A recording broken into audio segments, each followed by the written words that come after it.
It's 1:30. We're going to reconvene the meeting, and I understand we have some speakers queued up, right, Ms. Cicchetti? Please. What we're doing. So here we are. Item 9, Board Member Matters and Initiatives, Workforce Planning, Board Work Group, Report, and Syllabus. Board Work Group participants, county assessors, state university and community college educators, state agency, BoE executive director, and stakeholders. Determine recommendations consistent with strategy. We have 2 speakers who are with us today. Honorable Vincent P. Kehoe, Chair, California Assessors Association, Education Committee, and Mariposa County Assessor.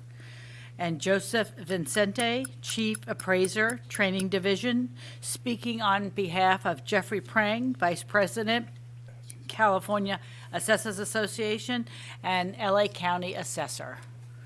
This item is being presented by Mr. Vasquez. Thank you.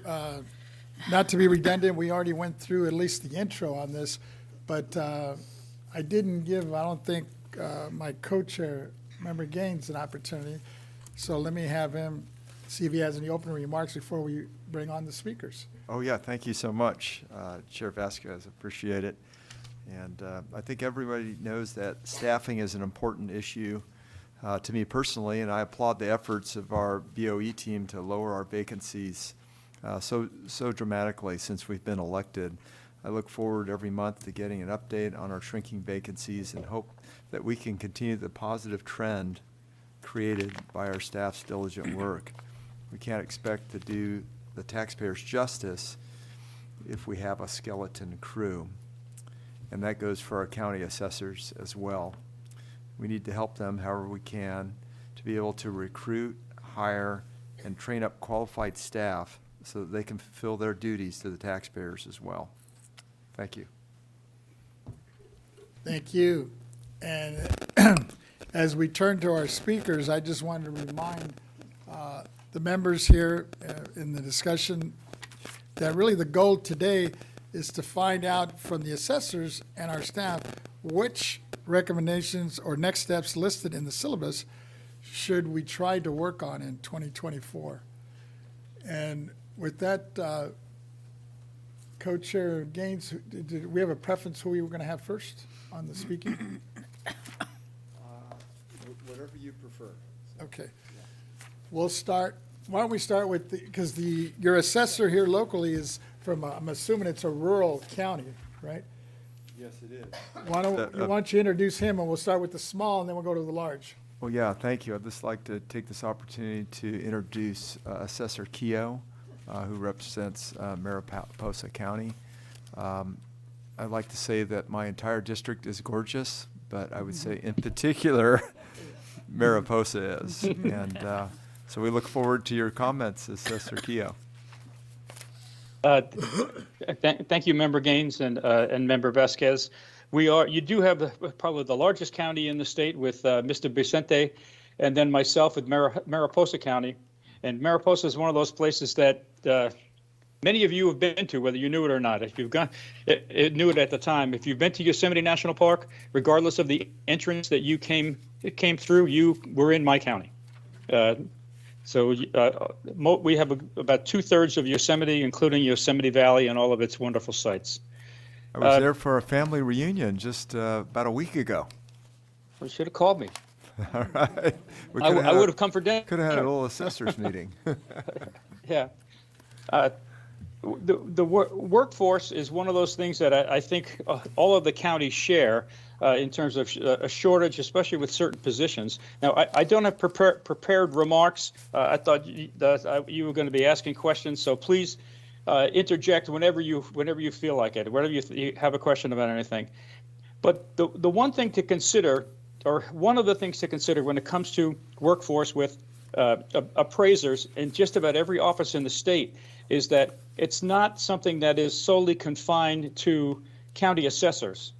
And I'm also a licensed appraiser, licensed by the Bureau of Real Estate Appraisers. So I went back and did a little bit of homework on their on their licensing statistics. They publish a newsletter. Sometimes it's quarterly, and depending on who is in charge of the BREA, sometimes it's not quarterly. But was able to pull out some interesting numbers, and that is in the last 5 years, in a 5-year period, licensed real estate appraisers in the state of California declined by over 10%. In a 10-year period, the decline was 24%. So those are people that are usually self-employed or work for a small company. So it's not just something that's confined to county assessors. The appraisal field in general is not attracting people, qualified or not. So that's something that I think with the workforce, the planning, it's as I said, it's not just a county assessor problem, and coming out of it won't just be a county assessor or a board of equalization problem. I think we have to work with local community colleges and state universities and even the UC system. Very few, I don't know if anybody in the country has a major in appraisal. There are real estate, you can get a degree in real estate and then a specialization in a variety of different things, but nobody's got one in just appraisal. And I don't want to speak for Mr. Vicente, but he deals with billions of dollars in value. And why isn't there a major, for something like that, a college major? The other group that I think we need to also work with are the professional appraisers, and that is through the Appraisal Institute. They are the top rung when it comes to training appraisers and people who qualify for their different classifications in terms of certifications. So I think we all need to do this hand in hand, or we're never really going to get it done. We're all going to be trying to go our own way. So those are the things that I made notes of to try to encourage colleges and universities to develop a concentration or a major or even a minor in appraisal, and then to work with the Appraisal Institute. One thing that I did note has to do with the training for auditor appraisers. And that's something that the private industry doesn't have. That's something that's unique to county assessors' offices. And we have trouble with auditor appraisers here. And I know just about every county says that they have trouble getting qualified auditor appraisers. And in that it's making the ability to qualify for that designation something they can do. I don't know if it's on the job training, but we get people who come in with very little appraisal experience, and we certify them. They become a certified tax appraiser, and then they can become an advanced appraiser. But they can't come in and get the training in-house to become an auditor appraiser. They have to come in with so many units in accounting. And with that, I'm looking at the application for an auditor appraiser for the BoE, and it says you have to have a degree with a specialization in accounting, and 18 semester units in accounting or auditing, and that complementary courses such as business law and economics do not contribute to the 18 units. So with that, I went and looked at a couple of went to look at Fresno State, which is the closest state university to where I am here in Mariposa. And I can get a degree in business administration with a concentration in real estate. It's a BS, not a BA, real estate and urban land economics. And I only have to take 6 units in accounting. Where there are other, what the BoE would call complementary courses, such as statistics and finance and real estate principles and business forecasting. But I would only have to have 6 units in accounting. Now, I'm not saying that we change the qualifications. I'm just saying we've got to if we're having trouble getting these people, once we get them in-house, I would like to be able to train somebody in-house to become the auditor, taking classes, whether it's through the BoE or some other classes. We have people that have college degrees, but they don't have a specialization in accounting. So, and we're in a very rural area, so it's difficult for them to get it if they can't get them online. So those are my comments right now. I'm still available to answer any questions that you would have. Thank you. Go ahead. Yeah, if I could, Assessor Keough, could you just tell us how you're hiring in Mariposa County? What is your You know, situation like? If you could describe that, that'd be helpful.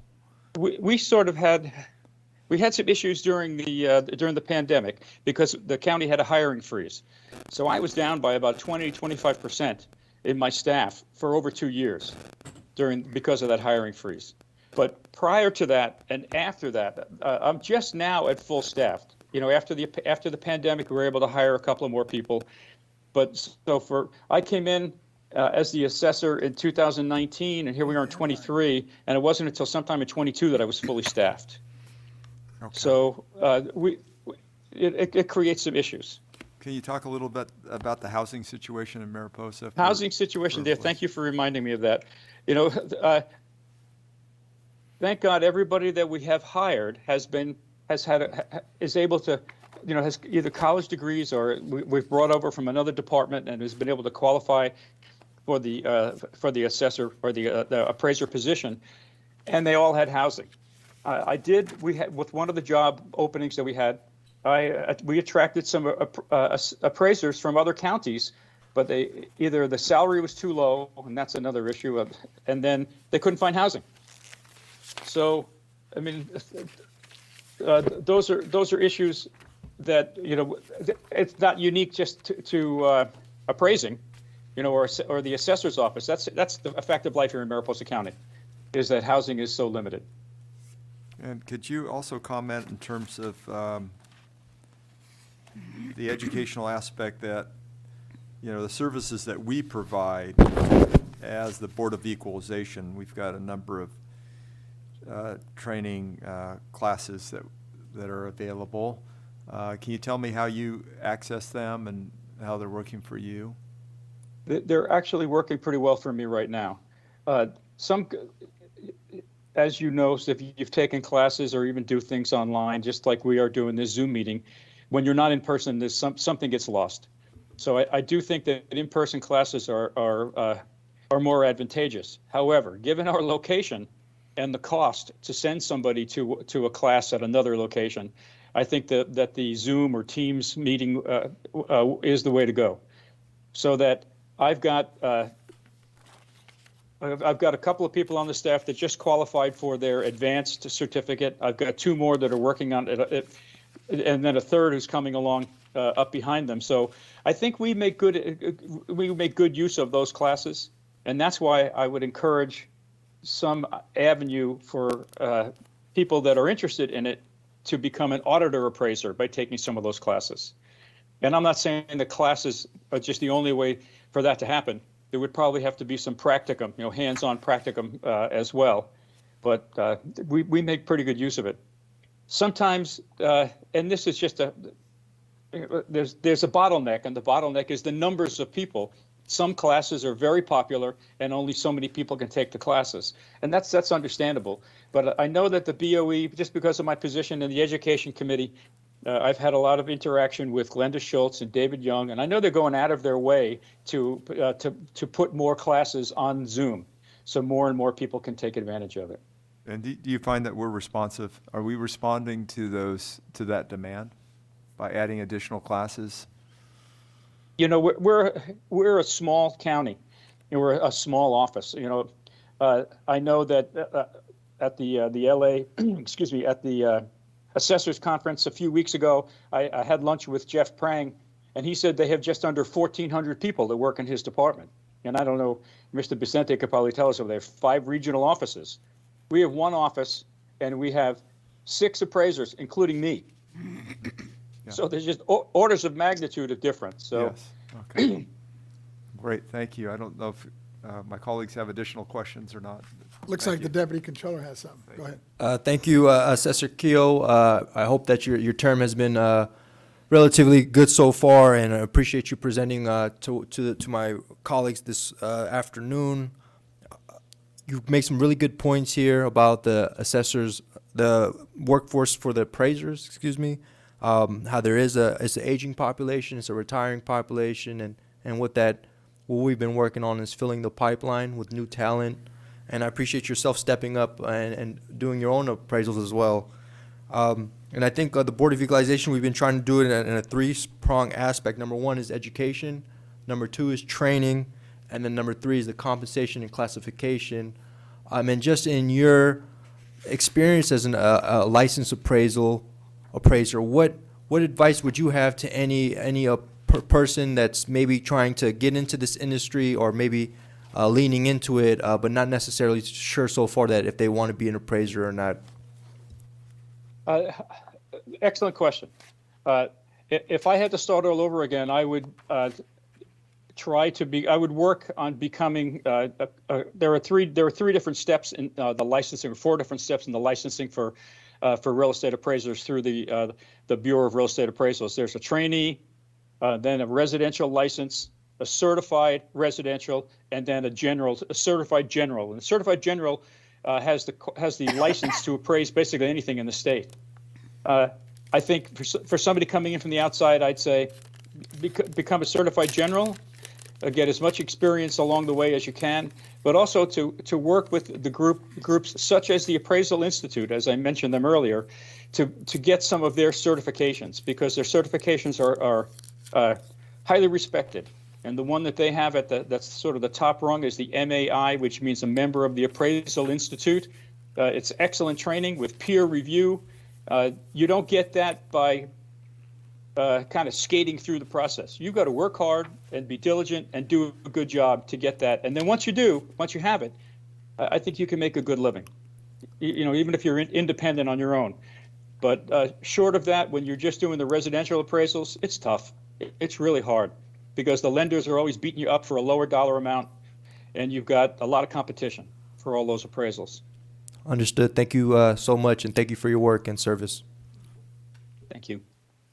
Vice Chair Lieber, I believe, has a question for you. Thank you. Not so much a question, but just I really value hearing about what happened as a result of the pandemic in terms of the hiring.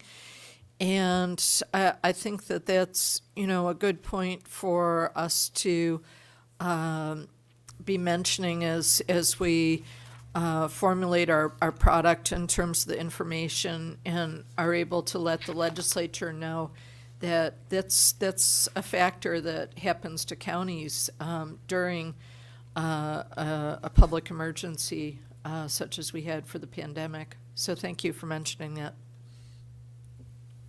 It created a backlog of work for us that we've worked through for the most part, but it was difficult. We knew, and it's not like you can go into the Board of Supervisors and plead your case. The income was down for the county, so there was no money. We all knew it. But as soon as we came out of that and the income for the county rose, then we were able to hire people.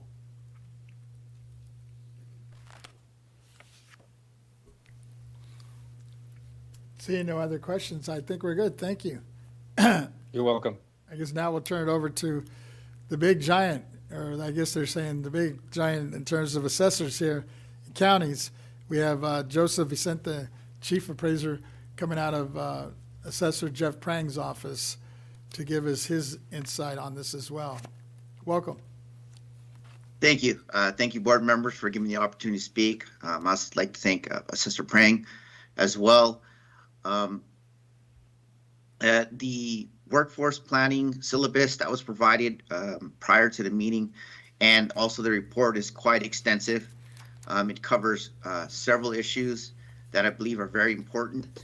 And there were several recommendations that were made, and we believe this is a great start for addressing the problems with recruitment and retention in the assessor's offices. I would just like to say that I would second Assessor Kehoe's comments regarding the expansion and collaboration with the universities and colleges. One of the things that we are definitely trying to pursue is the expansion of our West LA College curriculum, where we utilize West LA College to assist with the training of new appraisers. That's something we definitely want to continue doing. We also want to work closely with the BoE. The program they have at American River College is something that we are aspiring to. The asynchronous program that they run there allows prospective appraisers to take great training and gives them a good opportunity to join a profession of being a professional certified appraiser. Recently, we just hired a class of 31 appraisers, and that class is going to assist us in meeting our needs for staffing. It's definitely an issue, and we believe by utilizing these different programs, such as the West LA College program, looking at appraiser assistance to be able to qualify to become appraisers even without a degree is something that I believe that we can all utilize. Thank you. You mentioned West LA. I know when I was out there a few years ago, we were talking to the folks at East LA College, which I think is where you first started. How is it? Are they similar programs, or are we looking at two different groups here? So there are two different groups. So the LA Community College District actually runs both East and West LA College. Oh. So they have several colleges within their district. Eventually, we hope to possibly replicate, this type of system within all the colleges. And I know that a lot of the assessors' offices have been requesting information on how we're expanding these programs. And we're definitely going to be helping work with them to allow them to do the same. So the finance, but basically you're basing it on the finance to cover this is through the attendance, I'm assuming, right? Is that what covers the Correct. cost? Yeah. Correct. So the students are required to pay enrollment. We actually take that upon themselves right now for all the appraisers. But eventually, our hope is that we create this program as a certification, and that people from outside enroll on their own, similar to American River College. And you're saying some of them are actually getting hired without the completion of the certification, as long as they're enrolled. Is that correct? Well, so that's that's kind of the challenge that we're trying to get to is trying to find ways to incentivize enrollment on their own, and then eventually create a career path where we can have appraisers that are hired with some training, some coursework completed, so we can provide a shorter training schedule for them. So currently, the Los Angeles County Assessor Program has a 1-year training program that encompasses both classwork and on-the-job training. We're hoping that by creating this program at these community colleges, we can circumvent having to do all of the training on our own, and that these individuals will take it upon themselves to do some of the coursework at the community college level, and then come into our office with some of that training already done. Oh, that's good. And Ms. Keogh, I think you mentioned earlier in your remarks that for you, one of the tough challenges you have in terms of attracting them is the housing issue. Because it sounds like in the county you're in, while there looks like there's plenty of space, when you look at, places like Yosemite, the land costs must be a real big issue in terms of building affordable housing. It's that, Mr. Vasquez, and also that two-thirds of Mariposa County is owned by the federal government. Oh. With Yosemite National Park, a couple of different branches of the United States Forest Service, national forests, as well as Bureau of Land Management land. So the private land is restricted. And you're right on the land cost.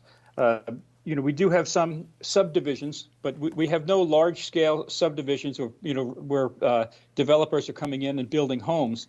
So a lot of the new construction is one-off, a contractor building a house for a given couple, not something that they're putting on the market for new or first-time home buyers. And there's very little in the way of apartment living, so that a lot of the apartment living is for low income, because we're a service industry, a tourist economy. A lot of the apartment living for low income wage earners, hourly employees. So there's a host of problems in addition to infrastructure, When you're out in the boonies, you've got to drill your own well and put your own septic system in, which doesn't accommodate apartments. So there's a host of things that go along. In addition to the vacation rentals, Yosemite National Park, a number of years ago, the Park Service agreed to a general management plan. Well, there will never be more overnight accommodations in Yosemite National Park than there are now. But the numbers of people that visit are going up every year. There's over 4 million people a year. 20 years ago it was 2 million, and it will continue to skyrocket. There's got to be some place for those people to stay, and it's spilling into what we call the gateway communities, and in the way of vacation rentals. So in a small county like Mariposa, we've got over 800 vacation rentals. That doesn't include hotel rooms. So there's 800 homes that are tied up for vacation rentals that could be used for families. So that's not that's just part of the problem. It's not the problem, but it's a multifaceted issue. Well, it's interesting you mentioned it because you're probably familiar with Scenic Wonders in Yosemite, and I know that individual has done quite a bit in terms of providing workforce housing for his workers, because you're right, at the end of the day, you're pretty much, even though it's a large county, it's pretty much a built-out city because of the ownership by the federal government. It is, and I know the individual you're talking about. I know him personally, and when I was appraising properties, I appraised some of his properties. So, and yes, he has developed some homes on his own for workforce housing. And he's one of the only ones that's a private individual like that I know of that's done that. Yeah, he's been real impressed. It turns out he's actually my neighbor. I didn't realize he was so big up in Yosemite. If you mention my name, he'll recognize it. But thank you. Any other questions? Oh, yeah, Deputy Controller. Thank you, Mr. Vicente. I had one quick question. You mentioned that people have to pay in for the attendance. Do you have an estimate of how much that costs? I think you're on mute, sir. Sorry about that. Typically for the community college programs, thankfully the enrollment fee is quite low. Currently, we actually cover the cost of enrollment since they are actually hired by the assessor's office. But in the future, I believe it's somewhere between $30 or something like that per credit unit. Typically, the classes are about 1.5 to 2.5 credits per course. And then really quickly, is that something that financial aid would also cover or be eligible Correct. for? Okay, Yes. that's great. Thank you so much. Excuse me, if I may interject one comment about costs, and it's a question that Assessor Gaines addressed to me, and I just want to answer it a little more fully, and that is that the classes that the BoE is offering now through the Zoom classes, so for remote learning, it would be very expensive for me as a small county assessor to send my appraisers out to Sacramento or Bakersfield or whatever for a week at a time and pay their mileage and room and board and a cost, whatever the cost would be for the training session itself, which was minimal. But it's the cost of getting them there that can be prohibitive. Where now I've got two appraisers that took a class 2 weeks ago and they're back into another one this week. So they get their training quicker and much more cheaply for me. And I don't mean cheap, but it's just much more reasonable. So that's something I applaud the BoE for doing that and making them available. That's great, yeah. Go ahead, Member Yeah, Gaines. thank you for sharing that. I appreciate it. And just had another comment, because we have a recommendation in reference to interim auditor appraiser position. And the thinking was that would be kind of an opportunity to move up to a full appraiser position. It would give you 2 years of training in order to then move up. And I'm interested in Mr. Vicente's perspective on that. Is that something that you think could be implemented in your county and others? So one of the solutions that we're looking at is the possibility of creating an exam, a challenge exam. to allow for those people that don't have accounting degrees or at least 18 units or 19 units of accounting to pursue the auditor qualification. As noted in the syllabus, there are 3 options for attaining a qualification, which is the bachelor's degree in accounting, 18 to 19 units of coursework, or to take a challenge exam. So that's something that we're actually examining as well. Oh, good. That's great. And is that still being formulated, that exam? I'm just curious. Yes. Yeah. Yeah. So I've actually reached out to Trudy McKinley over at Sutter County. She had actually a individual that was taking the challenge exam that the BoE actually provides for. What we would like to do is actually create our own exam similar to what we do with our ATCP program, where instead of taking the BoE exam, we actually worked with the BoE to see if we can create our own exam that would also qualify you for the certified permanent appraiser position or certification. And so we would be working with you to get some guidance on how we can create an exam that would fulfill the requirement. Okay, and is that ongoing now as we speak? That's something just in the initial stages. Yeah, okay. All right, very well. And then Assessor Keogh, would you like to weigh in on that? Our field of candidates here, because of where we're located and a small county, is very few and far between when it comes to auditor appraisers. Yeah. So I don't have the luxury of having somebody in that would challenge the exam. Sure. That's why I was saying that if I could have somebody who could come in and then train while they're here to reach the auditor appraiser, similar to as they would to get an advanced certificate.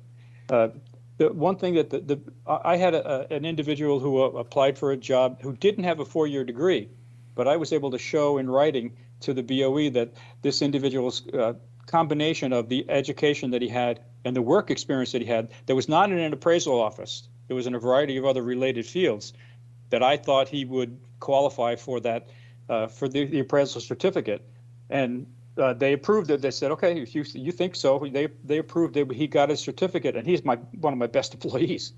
He's, so thank God we have him. So I think that the BoE went out of their way to accommodate my evaluation of this individual, and it worked. But if we could have some way to train them on site, to have them get their training, that would be helpful to me. Wonderful. For the auditor appraiser. Okay, that's great. And thank you for all your advice today. Really appreciate it. And back to the chair. Wonderful. Any other, I don't see any other hands. No, I appreciate both of your presentations, and it sounds like we're moving in the right direction here. And hopefully between the board here as well as the staff, we can start taking some action steps here in 2024 to help alleviate the situation. But before I close you out, I just wanted to know if either one of you wanted to make any comments or recommendations moving forward in terms of what you think, looking at the syllabus, that might be the top priority in 2024. You want to go, Mr. Vicente? Sure. I don't want to commit to anything, but I know that one of the things that I consider a priority is definitely continuing the collaboration between assessors' offices and their local community colleges and universities. We believe that there is a bright future in doing so. And if we can get that going and working with the BoE to ensure that the coursework being provided by these universities qualifies itself for education credits with the BoE, we'd be on the right track. Thank you. And I agree in that. Just to reiterate what I said earlier, is it's very difficult to go it alone. Where if we cooperate with the community colleges and even the state universities, as well as with the Appraisal Institute, I think that would get us further in the long run. Appreciate it. I think we're good. Thank you for your time, and sorry about the delay. I know we pushed it back a little bit. That's no problem. Thank you for having us. It's having me. It was a pleasure to speak with you today. Thank you. All right. Thank you. Thank you so much. Appreciate it. Okay.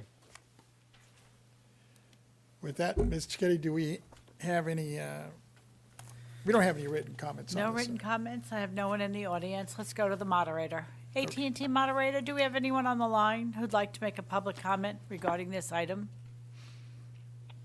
To comment by phone on this item, please press 1 then 0 on your phone's keypad.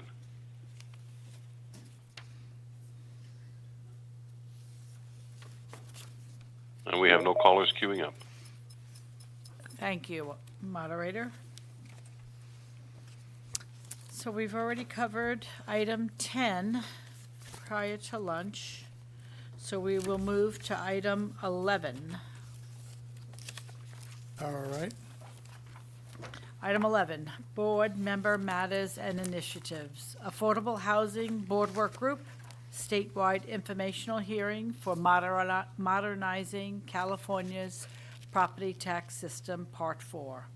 Discussion and possible action regarding minutes and report of the October 19th, 2023 statewide informational hearing on modernizing California's property tax system, Part 4, Board Work Group on Affordable Housing, presented by Mr. Vasquez. Thank you. Members, last month, we assembled in Santa Monica for the 4th informational hearing on modernizing California's property tax system in the context of the Board Work Group on Affordable Housing. The hearing brought together legislators, community leaders, developers, and other advocates to address the pressing issue of affordable housing in California. Legislators from both the state and the Senate spoke about their proposed legislation aimed at streamlining the development process and increasing funding for affordable housing programs, including bills that were recently signed into law by the governor. Developers discussed successful models implemented in their own communities and provided valuable insight into obstacles that slow down development. Advocates shared real-world experiences and challenges faced by individuals and families struggling with housing insecurity, which underscored the urgency of creating solutions and addresses the diverse needs of this vulnerable population.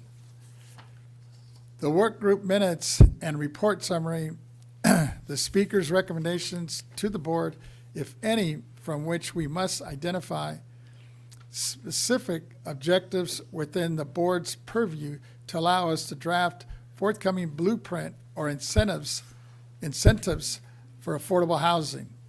I know you just got handed the minutes, and it's more of an informational piece for you. But with that, let me just see if there's any comments or questions or suggestions from the members. And everybody here was in attendance. I know our vice chair got a little tied up on the airport here, but she was there.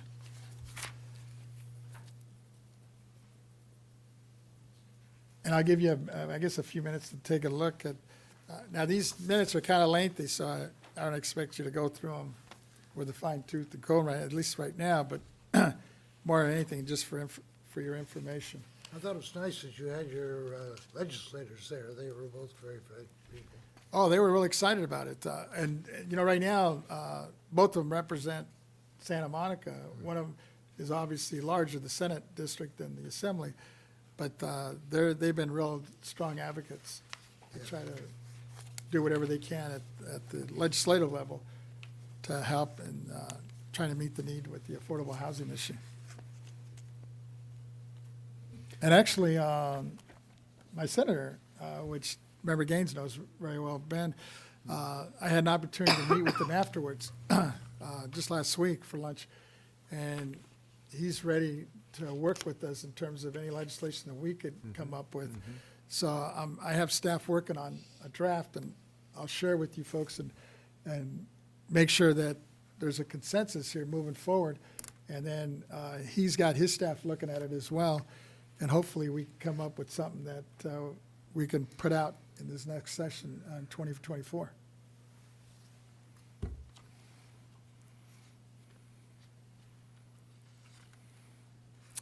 Vice Chair Lieber, go ahead. Question.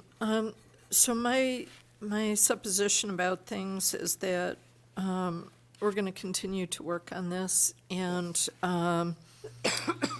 then if we have other sources of information that could also be incorporated into the blueprint. I know that the Turner Center at UC Berkeley has put together a pretty considerable amount of information, so we can bring that into it. And I haven't read through all 10 pages of the minutes, but I'd be very interested in unpacking those. And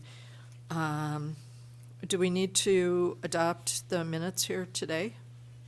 Well, I was thinking about that, but since it just got dropped on your lap and I'm looking at staff that we legally have to adopt it today. We could put it off until next month, is what I'm thinking.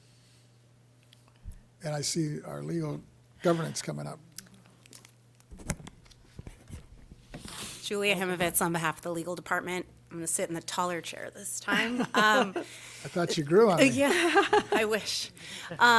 So as it's agendized today, it's listed as possible action. So no, you don't need to adopt anything today. There's nothing requiring that. You certainly have time to review and come back.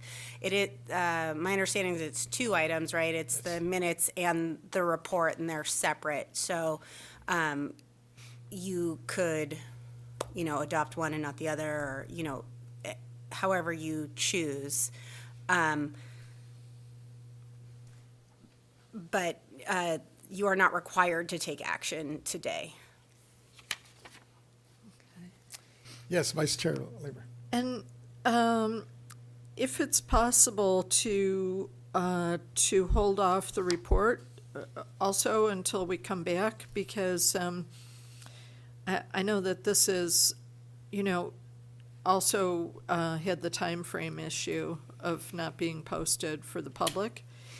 And it's, to my mind, not as pressing as with the governance document, but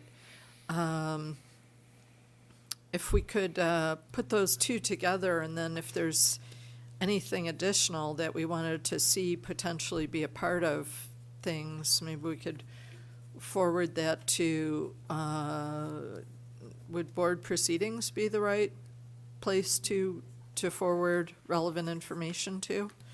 And then it could be distributed that way so that we don't have emails going in the background. Correct. So anytime you'd like something to be distributed communication-wise and things like that, submitting to board proceedings, typically with a CC to the executive director, is the appropriate protocol. Okay, thank you.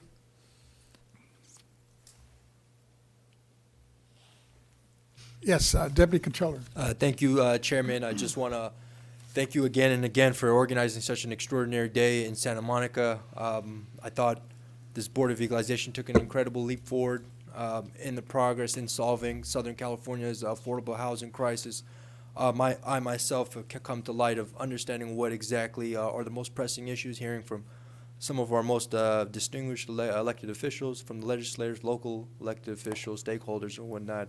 And it was also a beautiful, beautiful auditorium, and also it was just packed. There was so much energy in there because I think we all were coming together solving the most critical issue facing California today. I had a few, the most pressing issues on behalf of the controller would be finding mechanisms and connecting the Board of Equalization with finding ways for surplus land. Chairman, you make a huge point about this, extra school land. The Senator Wiener found a creative way of using religious properties, churches, synagogues, and mosques, and building that land. SB 4 was just passed and was signed by the governor. Building on the ADU production, I thought that was a huge deal in Long Beach, and they become a pro-housing city, designated as a pro-housing city. And then also, too, as the board, adaptive reuse policies, continuing to encourage that and finding ways to make that, sure that spreads throughout all 58 counties, working with our assessors as well and seeing how that goes. And then in terms of legislation, continuing to find and I appreciate being face forward with that and working with the legislators, especially as a session reconvenes in January for the board to sponsor some legislation or actually come in and work with the legislators on that. And one thing that's come to light in the controller's mind is predatory loans that have been targeting low-income families, communities of color. People are losing their homes, signing on to predatory loans that they have no idea or no business signing, and because of the lack of legal counsel or just themselves being taken advantage of, I think that's become a huge, huge issue here in California. People get kicked out on the street, have no other options, and unfortunately fall into homelessness. Them and their families, the children become homeless as well. And I think that's become a huge, huge issue. And those are some of the key points that I learned in Santa Monica. So I really, really want to applaud you again, Chairman, for hosting that here. And I'm looking forward to the board rolling up our sleeves and doing the work on behalf of our constituents. Thank you. No, thank you. One of the key things you kind of hit on it right in the beginning is inventory. I was surprised or shocked to find out that the state doesn't have an inventory of land. You know, when you look at, you mentioned between cities, counties, schools, college districts, there isn't like one central point where you could call within Sacramento up here. They can tell you how much inventory we have. It's like they're all broken up into separate departments and areas. So imagine, Chairman, if you bring all that data together and have that one-stop shop, and we can connect affordable housing developers and developers in general in making sure that, hey, this land is accessible. I think Senator Wiener did such a good job in his bill Yes. with religious institutions, and I think we have something that we can work on and really, really, especially working with school districts, you know. Right. And us overseeing $85 billion property tax administration, that money flows into schools, and that'll be something I'll be really looking forward to working on in the new year. No, I think that would be huge. And in talking to a lot of the counties and cities, I know a lot of them are kind of worried or a little bit fearful originally because they thought we were going to take money away from them by turning them into affordable housing projects. And I think if we just dealt with those properties that are currently owned by these entities, which are not on the tax rolls anyway, so it wouldn't be a hurt to them. And I think that would be the initial step, or at least as a first step. I agree, Chairman, and building that housing for teachers, for our Exactly. janitors, or our school staff, so they have that short walk to work and back, and they can kind of live and work and kind of enjoy the fruits of their labor all in one place. And I think this Daly City in San Mateo County has done a good job of that too. Be happy to do a little bit more research and I can report back. No, I'd appreciate it. Yeah, I mean, I'm sure it's going on in a lot of counties up and down the state that we're not even aware of. But I think just bringing all that information together, I think could be hopefully helpful and make a dent in this issue that's, it's just a crisis in the state right now. And, I think for so long we've kind of depended on the nonprofit world, and they're not even coming close. Every year we're falling further and further behind on this issue. It's a reverse trend, right? When we think we're making progress, we're sliding backwards. And even in the city of San Francisco, where I hail from, 82,000 housing units by 2031, we're falling short of that goal, well short of that goal. So we just got to do better. Well, hopefully 24 will make a dent. With that, I have no problem with the recommendation of the vice chair. We could hold this over and we'll deal with it. We'll put it back on the agenda for December and take the official vote, both on the minutes and the blueprint and anything else that you come up with. Because once again, this was just from our note-taking. We might have missed something as you look back at your notes. And like the deputy controller mentioned, he shared with him his thoughts. Feel free to add, delete, or make any recommendations moving forward. Wonderful. If I Member could Gaines. just comment on the informational hearing. I thought it was really effective. We got a lot of great input. I want to thank you for your organizational effort with your team, because there were a lot of good things. That additional dwelling unit production already mentioned by the deputy controller, but I was just shocked by that number from one city.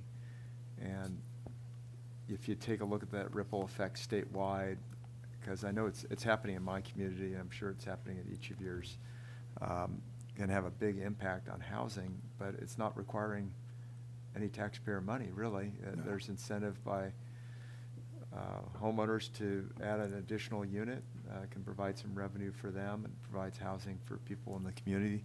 It's just one piece of the puzzle, but I think it can be a very effective one. And so it was exciting to learn more about that. Also this, we've got the initiative coming forward on the mental health housing, and I think we're going to find out a lot about that in the course of 2024 in terms of how that's unfolding, but very excited about learning more about that as that proceeds forward. And then I think the input that we got from veterans was really helpful too, and I think that's another area that we can really work on and focus on and work with the legislature and see if there's some answers to providing more relief for them when it comes to housing. And then I would say I think that's probably a good synopsis for me in terms of what I would see as priorities. The fourth one would be the insurance crisis. And I'm just thinking it'd be nice to have this on the agenda for 2024. Let's take a look at it, because what's happening especially in my district, and I would say member Lieber's also, is that so much of it's rural that it's affecting property values, right? So you can't sell your home because people can't afford the insurance to buy the home because of the wildfire risk. So that's where I see a nexus for the BoE, but it's a big issue, and it's an issue that I think we ought to have a hearing on and hear people out and find out what's going on. I think we're headed towards a solution. It's just that I think there's going to be a lot of pain between now and when it's fully implemented. But I think we ought to take input from folks and hear what they have to say and see, better educate ourselves just so we're familiar with it and our constituents also in terms of this crisis. Vice Chair Lieber, go ahead. It's a point that's very well taken, and I think if we do a hearing, a mini hearing on that issue, it might behoove us to have CAL FIRE included in that, or CPF, in terms of, we know that we have such intense housing needs, and yet is the production outstripping the availability of insurance? And is it outstripping the capacity of firefighting to be able to expand to those areas, and therefore the interplay with insurance as well? And I know that there was just another major carrier that said that they were exiting California, and it really is a crisis for people who are looking at potentially buying a home. And I know that by virtue of Prop 19, we've had a lot of discussion about the silver tsunami who are on the move to new communities, and it's very impactful for them as well. Yes, there was a great article on the insurance crisis by the San Francisco Chronicle. I don't know if you've had a chance to see it, but I could get it out to everybody if you'd like. Please. But it, it's not over. We're still kind of in the middle of it, and we dodged a bullet without a huge wildfire this year. But they talk a lot about the California Fair Plan and how that's really scaring a lot of the companies too, because they're on the hook proportionally in the event that there's a fire and it's sorely underfunded. So if we had a bad wildfire with the increasing percentage of at-risk properties that are being insured by the FAIR Plan, means that burden is then distributed to all the carriers too, because there's just not enough premium there that they're collecting, which is hard to believe because rates are skyrocketing with the FAIR Plan. So I think the the action by the governor and the insurance commissioner are good actions, and we'll just have to dig into that issue more and find out. I just think it needs to happen faster, would be my view of it. But it'd be a great subject to discuss and really get into the meat of it and provide opportunity for the public to get involved. So. Member Schaefer, go ahead. Yes, Chair Vasquez, one of the effects of the fire, of course, is the taxable value of everybody's real estate. I think our assessors have been pretty much on top of that and been vigilant to see that each county gets proper possible reductions whenever justified by the fire tragedy, and I want to commend them all for that. Thank you. No, Member Gaines, you bring up a good point on this whole insurance, and I know that's been your background and your strength. And I always thought about it because it's actually one of our responsibilities, along with property tax. Right.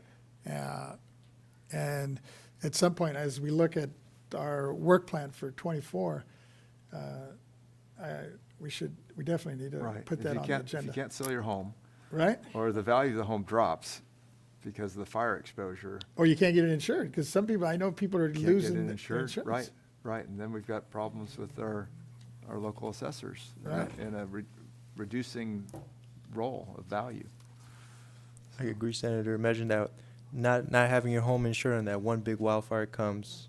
Oh, It's just going to create a just a very sad situation. So I think I'm totally on board and Yeah. really appreciate you bringing that up. We've got that, if I could just add on, we've got, I've heard it from several constituents about folks, 30 years they paid that mortgage and the mortgage is paid off and now they can't afford the insurance. So it's all at risk if a wildfire moves through, and that is a huge problem, so. Great. thanks. Well, with that, we already checked, there was no written comments on this, right? No written comments. I've got no one in the audience who wanted to make a public comment. Let's go to the moderator. AT&T moderator, is there anyone on the line who'd like to make a public comment regarding this item? To make comment over the phone on this item, press 10, please, on your phone's keypad.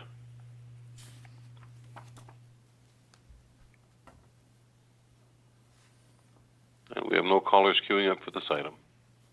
Thank you, moderator. Alrighty, then we'll just confirm that we'll take up this same item and put it on the agenda for December. December. Okay. With that, Ms. Cicchetti, I think we're ready for number 12. Yes, we are. The next item on the agenda is item 12, Executive Director's Report. Report on the status of pending and upcoming organizational issues. This matter is being presented by Ms. Stowers. Welcome. Good afternoon, Yvette Stowers, Executive Director. My report today will be brief. I will be providing you an update on recent and upcoming events. First, I want to start with October 18th, where Mr. Jack McCall, Chief of the State Assessed Properties Division, spoke at the California State Association of County Auditors Property Tax Manager meeting. He provided an overview of the state assessed unitary taxation process.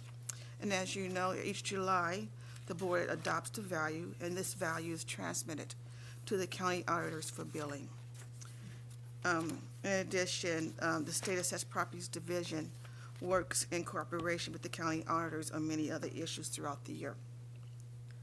Next, October 31st through November 3rd, the California's Assessors Conference took place in Palm Springs.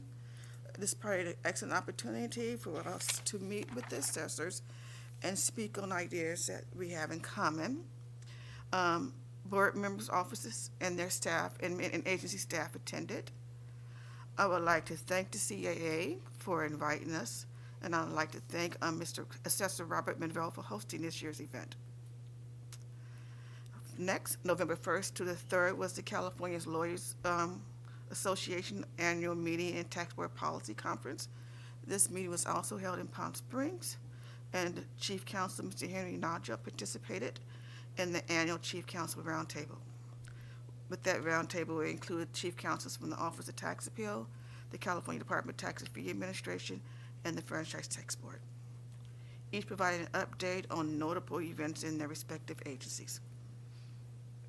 Next, I'd like to highlight a couple of dates coming up. Mr. Richard Moon from the Legal Department has been invited to speak at the California County Association. Let me back up, it's a long day. The California County Council Association Tax Fall 2023 Study Section Meeting. This discussion presentation will take place on November 16th, and they asked for Mr. Moon to provide an overview on the State Board of Equalization. This meeting will take place in Southern California. Finally, on December 14th, I have been asked to speak at the California Association of Clerks and Election Officials. They too have asked me to provide an overview on the State Board of Equalization and the programs that we administer. This conference meeting will be held in Sacramento. I will continue to keep your office updated on the details of these upcoming events. Family members, as you know, next week is Thanksgiving. Therefore, I would like to take this opportunity to wish the members and the entire BoE family a very happy and healthy holiday. That concludes my report for item 12. My executive management team will follow and provide updates on priorities and challenges within their respective areas. Thank you, and I'm available for any questions that you may have. Well, I'll start real quick, and then I know Deputy Controller has some questions. First of all, thank you for your presentation, Ms. Dowers. I was just wondering, especially in these last, there was a lot of conferences that you and staff attended. Was there any takeaways or things that we possibly should follow up on, or things that we need to maybe be a little bit more involved with? The staff who went to the CEA conference did not report back that there was some action that we need to take on. Staff is always there and meeting with the assessors, especially their various committees.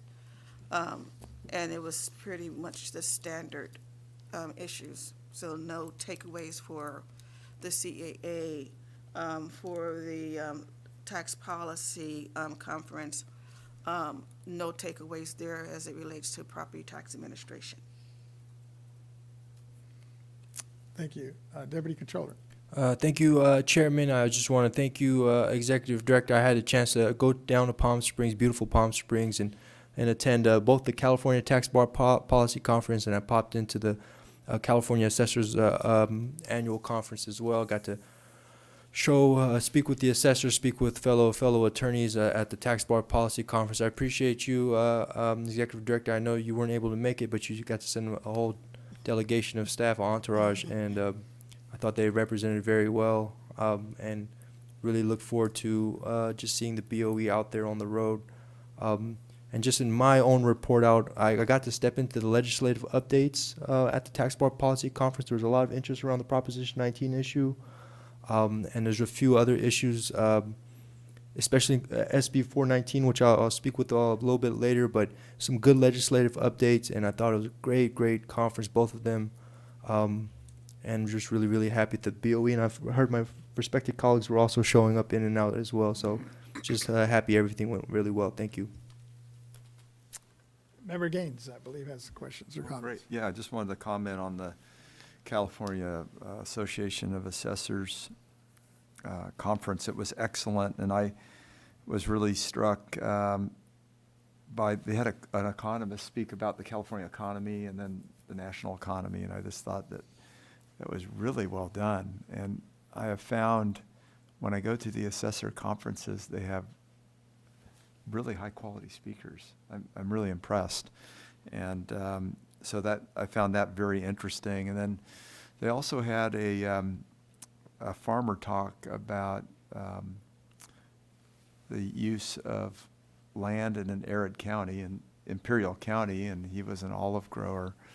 But he was talking about the use of water and how olives don't use a whole lot of water, and they've been used for millennia, grown for millennia, and that the great potential for the state of California to grow more olives, that we are kind of in our infant stage in terms of acreage of development. And the big grower is really Spain, I think at 6 million acres, and I think we're at 50,000. So when we talk about opportunities for ag that don't use a whole lot of water, let alone the great health aspects of olive oil. And he talked a lot about that too, about the low heart disease rate for Pure virgin oil. yeah, as he people in says. Greece that apparently have a fairly fatty diet, but it's like it's inoculated by the use of olive oil. So I was just blown away by what I met, what I learned, and then it was a great opportunity to talk to assessors too. So very productive. Member Schaefer. Ted was the star of the event. He represents more assessors than I think all Oh, of yeah. us put together. Well, definitely more than me. I think he's right up there with our Vice Chair Lieber, yeah. I've only got 19, he's got 34, so. I thought you were in the 20s. Oh, 19, Double digits. yeah. No, you're right. It was really, especially the fellow you mentioned on olive. I didn't realize how healthy that is, especially if you get into that pure olive, virgin oil, I guess they call it. And a lot of fake olive oil out there, so be careful. That's true. Yeah. With that, we diverted a little bit there. No, Member Sess. yeah, I grow some olives. That's what I got. Okay. Thank you. And, were you going to bring up staff, or well, that's on the next item? I No, guess. they're coming up. Mary's gonna call them, and I'm gonna let the staff have the big chair. Okay. The Mr. next Kelly. item on the agenda is item 13, Executive Director's Report, Operational Priorities Report, a report on the status of the operational priorities of the BoE. This matter will be presented by Ms. Renati. Good afternoon, Chairman Vasquez and honorable members. I am Lisa Renati, Chief Deputy Director. Today I will report on some of the agency's operational priorities and projects. The first item is our workforce capacity. Since our last meeting, we have successfully filled 3 positions, 2 professionals new to the BoE and 1 promotion. Through consistent and proactive recruitment initiatives, the agency has reduced our vacancy rate to 13%. This reflects our dedication to building a robust team, and we're cheering a little bit. We've been at 14% a long time, so to get to 13 is maybe small, but it's still something we want to celebrate. Also, we want to also acknowledge that as we work towards our workforce capacity, we have some confines in our current classifications, and we're currently, to address those issues, are working on a long-term project to adjust our assistant appraiser and our assistant auditor appraiser classifications to allow more flexibility in hiring. We are working on this project. It's going to take a little time, but we're dedicated to continuing it. And so hopefully we'll have some good news for you in the near future. The next item is an update on the status of our State Assessed Properties Division IT modernization project. I brought this to your attention earlier this year. It's a long-term project also it's for the design, development, and implementation of a new board roll system for our agency. Earlier today, Mr. McCool mentioned some corrections, and we're hoping part of this IT modernization could help us in helping with those, not to have those issues, also to make the process a lot more streamlined, easier to use, less 1980s COBOL. So we're working towards that. We're in phase 2. We're committed to keeping this going. It is, again, a long-term project. I'd like to thank Kathy Taylor. She's our Chief of Board Proceedings and Support Services. She's leading this effort, keeps it going, doesn't let it fall off the page. Also, Mr. Jack McCool, he has been right there pushing since the day I got here. He's been pushing. And so we're really making an effort to make sure that we can get this done. So we'll keep you informed of the progress of this important event and project, rather. And members, this concludes my report for today. I'm available to answer any questions you may have. Member Gaines. Yeah, well, thank you. That's great news. On the BoE class adjustments for hiring, are those adjustments that could be used by county assessors too? Well, the classifications are specific to BoE, and so, and we're not changing the classification for educational requirements. For the auditor appraiser, it would still require that accounting degree or necessary courses, and that's based on the law. The law requires that, and it also helps with our compensation. So it Okay. wouldn't necessarily help the county, Okay. but it will help us because it will allow us to bring people in with education or experience. Right now, our classifications are education and experience. Okay. Trying to change that one little word, and, to an or. And that will allow us to bring people in more quickly, easily Okay. get people in. That's great. And the software upgrade for the role, we've been in government long enough to hear horror stories about software and governments, right? So I'm assuming that we're keeping a close eye on that, and A we're very close monitoring eye, it, and it's yeah. effective. We're not wasting money, and The joke is a lot of paperwork is involved in new technology, so we're making sure we follow those processes, get the roll down. And I'd like to mention Kathy did work on the successful cross project that CDTFA has. So she has some experience in making sure that we dot all our i's, cross all our t's, and make sure that we have that before we go forward. So, great. Thank you, Kathy Taylor. Appreciate that. Yeah. Great. Thanks. No, thank you for all your work. And I think it was last month you mentioned that you would let us know as you've been going out and doing all these recruitment events, the effects it may have on especially new hires. And I was wondering if you have any updates on that. we haven't been able to get that information tied together. That is a future plan. We've actually recently designated a lead for our recruitment effort, so that perhaps those reports can be, generated. It's going to take some time, but yes, I'll let you know as soon as we can have our first, seed to grow, whatever you call it. Appreciate it. Thanks. You're welcome. I think we're good. All righty. Thank you. Thank you. The next item on the agenda is item 14, Executive Director's Report, Taxpayer Rights Advocate Office Report, update on activities of the Taxpayer Rights Advocate Office. This item is being presented by Ms. Thompson. This is the tall chair. You got your choice, the high one or the low I one? don't want the low one. I'm short enough. You got the low one. It is a low one? I just don't feel too low, but that's okay. I'm short. It's okay to be short. It's fine. So, actually, not really. Good afternoon, Chair Vasquez and honorable board members. I'm Lisa Thompson, the Chief of the Taxpayer Rights Advocate Office, and I am pleased to provide you with an update on the activities of the Taxpayer Rights Advocate Office to keep you informed. First, I would like to share with you some statistics on the number of taxpayer cases completed by the Taxpayer Rights Advocate Office this past month. In October 2023, we completed 27 cases. 5 were in Board Member Gaines's district, District 1. 11 were in Board Member Lieber's district, District 2. 7 were in Board Member, 11 were in Board Member Lieber's district, as I said, and 7 were in Member Vasquez's district, District 4. District 3, 4 were in Board Member Schaefer's district, District 4. As far as the composition of the completed cases, 10 were in the administrative category and 17 in the valuation category. The memorandum that is attached to the public agenda notice provides additional details on the topics within each of those categories. However, the largest topic area within the valuation category was exclusions from reassessments, with the number of completed cases at 10.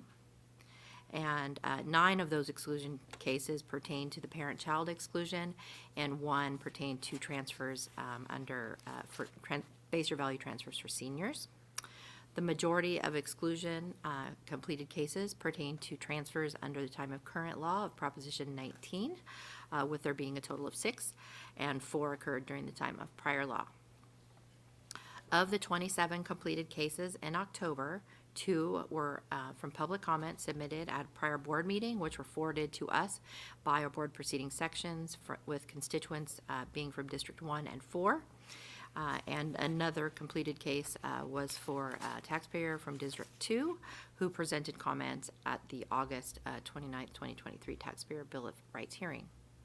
With respect to the taxpayer at the Bill of Rights hearing, we had coordinated with the assessor's office regarding the taxpayers concerned about the delay in enrollment of new construction for a completed barn, and the issuance of the supplemental bill and escape bills coming due at the same time.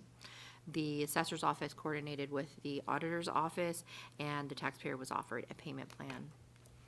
This concludes my update, and I'm available for any questions. Thank you. Well, thank you, Ms. Johnson, for that report. And I was just wondering, I know you've been working real close with Mr. Kim and preparing some of this on the website, the information that we're getting out to folks, especially around Prop 19. And I was wondering if we have any feedback from any of the taxpayers that might have accessed that. Okay. So we do publicize the availability of information sheets that are published by our Taxpayer Rights Advocate Office. Our communications officer, Mr. Kim, has posted numerous social media posts about their availability as we publicize them. And we have also notified our advisory council members so they can share it with their members as well as taxpayers to kind of spread the word a little bit more. We also partner with county assessors' offices to do that, so they publicize them. Many county assessors have links to the TRA webpage where taxpayers can access the information sheets. We also have provided you, the members' offices, with copies. Last month, Peter had provided each member with copies of our information sheets, although I have shared their publication with you in the past. So, we appreciate your member offices sharing those with the constituents.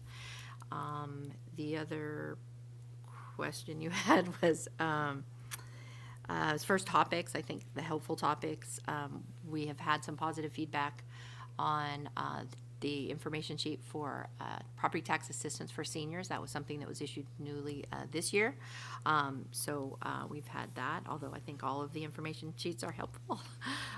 We also have had some positive feedback from taxpayers that are applying for base year value transfers as a person over 55 or 55 and over, because many taxpayers simply aren't aware of it, so they can have a lot of savings if they're able to transfer a base year from an older home that they purchased many years ago for substantially less money than you could buy a house for today. I think that covered it, but. You did, thank you. Okay. Oh, Member Schaefer has one. Yes, thank you, Ms. Thompson. I suggested that we consider merely making reference to government code sections or revenue and taxation code sections that are relevant to your very fine report, so the report might be a little less costly to produce and a lot easier to read. I think it'd be more effective if it had fewer pages, and I don't think with the advent of the internet everywhere that we need to actually recite verbatim statutes like we did. The statutes are pretty lengthy, and we've been able to recite them instead of publish them for maybe the last 10 years. Have you thought about any of that at all? I know I mentioned it. Yes, I recall you mentioning that last month. But yeah, so in February we publish our annual Taxpayer Rights Advocate Office annual report, and it does include the revenue and taxation code sections that are applicable to the Taxpayer Bill of Rights hearing for property taxes as well as the alcoholic beverage tax. Yeah. We do like to have that available for taxpayers because sometimes laws change, though that is fluent. Also, it's I feel it's good to have available to taxpayers when they're looking at the whole kind of annual report, just for a simplified format for them. As far as printing costs, we actually have very low printing costs. We don't print them other than for internal purposes. We have some that are passed out to managers, as well as each of your board members' offices are given How many copies do we print of the annual report? I think it's 100, maybe 150. Oh, So it's pretty minimal. We don't really pass them out. So it's available on our website, Yeah. for people to read.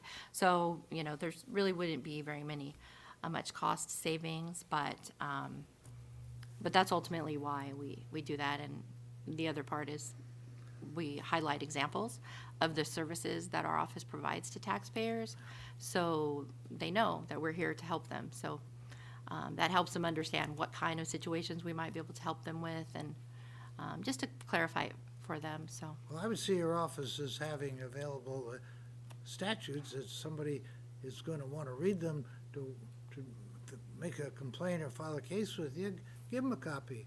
But to include all those revenue taxation code sections in the 150 copies that you give out to public newspapers, libraries, anyone, I just think that's an overkill and a waste. But I admire the quality of your product, and just because we're the board doesn't mean our annual report has to be bigger than yours. But I think yours could be a little more efficient if it were smaller. That's just my opinion. all right, well, thank you for your opinion. I appreciate that. I think we're good. Thank you. Thank you. All righty, we're up to the next item. Item 15, Executive Director's Report, Property Tax Deputy Director's Report, report on the status of pending and upcoming projects, activities, and department issues, including letters to assessors, appraisal training, and the state assessed property. This item is being presented by Mr. Young and his team. Welcome. Thank you, thank you. Good afternoon, Chairman Vasquez and honorable members of the board. For the record, my name is David Young, and I'm the Deputy Director of the Property Tax Department. With me, I have two of my staff members. They will present right after me on CAPD and SAPD. But first, I would just like to give you just a very broad overview of the Property Tax Department in general. The department is actually doing really, really well. So we are continuing to answer a high number of calls every month, several hundred actually. We're doing that quickly. We're turning inquiries around quickly. We're also handling and processing the welfare and the LEOP filings in a very time-efficient manner.